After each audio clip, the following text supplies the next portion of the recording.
similar heavier box on the same floor। इसका ये मतलब है स्टूडेंट्स कि इकबाल को फ्लोर के ऊपर एक हल्के बॉक्स को पुश करना है और उसी फ्लोर पे सीमा को एक भारी बॉक्स को पुश करना है। Who will have to apply a larger force and why? यानी कि हमें यह बताना है स्टूडेंट्स कि ज्यादा फोर्स किसे लगाना पड़ेगा और क्यों। याद रखिएगा स्टूडेंट्स कि जो चीज जितनी ज्यादा भारी होती है वो उतना ही ज्यादा फ्रिक्शन क्रिएट करती है, और जब दो भारी चीजें एक दूसरे के कांटेक्ट में आती हैं तो वो एक दूसरे को बहुत ज्यादा ताकत के साथ प्रेस करने की कोशिश करती हैं, जिससे कि फ्रिक्शनल फोर्स भी ज्यादा क्रिएट होता है। और जिस चीज का फ्रिक्शन फोर्स ज्यादा होता है उस चीज को पुश या पुल करने के लिए फोर्स भी उतना ही ज्यादा लगाना पड़ता है। Seema will have to apply larger force because she has to push heavier box on the floor. तो अब हम कह सकते हैं स्टूडेंट्स कि सीमा को ज्यादा फोर्स लगाना पड़ेगा क्योंकि सीमा को भारी बॉक्स को पुश करना है।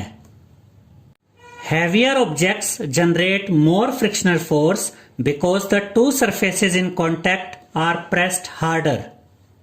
ये हम आपको ऑलरेडी समझा चुके हैं स्टूडेंट्स कि जो हैवियर ऑब्जेक्ट्स होते हैं, जो भारी ऑब्जेक्ट्स होते हैं, वो ज्यादा फ्रिक्शनल फोर्स क्रिएट करते हैं क्योंकि हैवियर ऑब्जेक्ट्स एक दूसरे को ज्यादा ताकत के साथ प्रेस करते हैं, जिससे कि ज्यादा फ्रिक्शनल फोर्स क्रिएट होता है।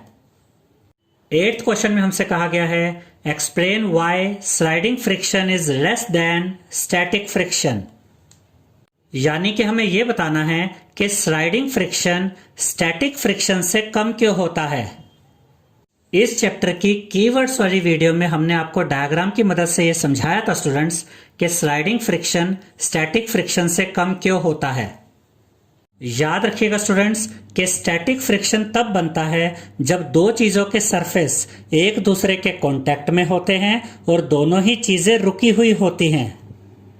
तो दोनों चीजों के सरफेस में जो रफनेस होती है, जो इरेगुलरिटीज होती हैं, वो रफनेस, वो इरेगुलरिटीज एक दूसरे के साथ इंटरलॉक हो जाती हैं, यानी एक दूसरे के साथ फंस जाती हैं, अटक जाती हैं, जिसकी वजह से स्टैटिक फ्रिक्शन बनता है और स्टैटिक फ्रिक्शन का फोर्स ज्यादा होता है।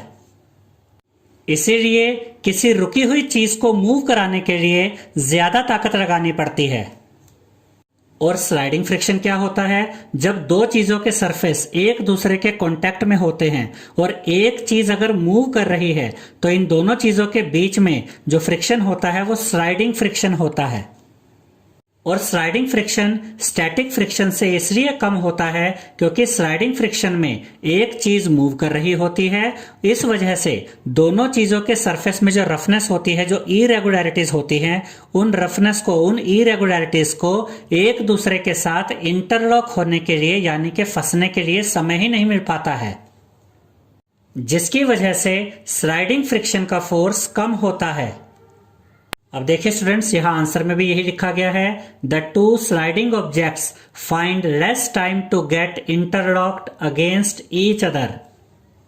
यानी कि जब दो ऑब्जेक्ट्स स्लाइड करते हैं, मूव करते हैं, तो उनको इंटरलॉक होने के लिए कम समय मिलता है, यानी उनकी इरेगुलरिटीज को, उनकी रफनेस को एक दूसरे के साथ इंटरलॉक होने के लिए, फंसने के लिए कम समय मिलता है। So they get less friction। इसका यह मतलब है स्टूडेंट्स के स्लाइडिंग की वजह से, यानी कि मूवमेंट की वजह से उन दोनों चीजों में कम फ्रिक्शन होता है। Therefore sliding friction is less than static friction। तो अब हम कह सकते हैं स्टूडेंट्स कि स्लाइडिंग फ्रिक्शन स्टैटिक फ्रिक्शन से कम होता है। 9th क्वेश्चन में हमसे कहा गया है give examples to show that friction is both a friend and a foe. इसका यह मतलब है स्टूडेंट्स कि हमें एग्जाम्पल्स के द्वारा यह बताना है कि फ्रिक्शन एक दोस्त भी होता है और एक दुश्मन भी होता है, यानी कि हमें एग्जाम्पल्स के द्वारा फ्रिक्शन की अच्छाइयां भी बतानी है और बुराइयां भी बतानी है। Friction as friend. अब हम वो 3 एग्जाम्पल्स देखेंगे स्टूडेंट्स जिनसे हमें यह पता चलेगा कि फ्रिक्शन हमारा दोस्त कैसे है, यानी कि फ्रिक्शन हमारे लिए अच्छा कैसे है।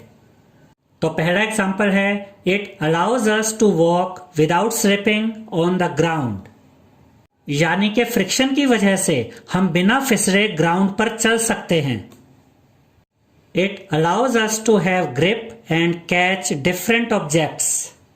इसका यह मतलब है स्टूडेंट्स कि फ्रिक्शन की वजह से ही हमारे हाथों में ग्रिप बनती है और हम चीजों को पकड़ पाते हैं।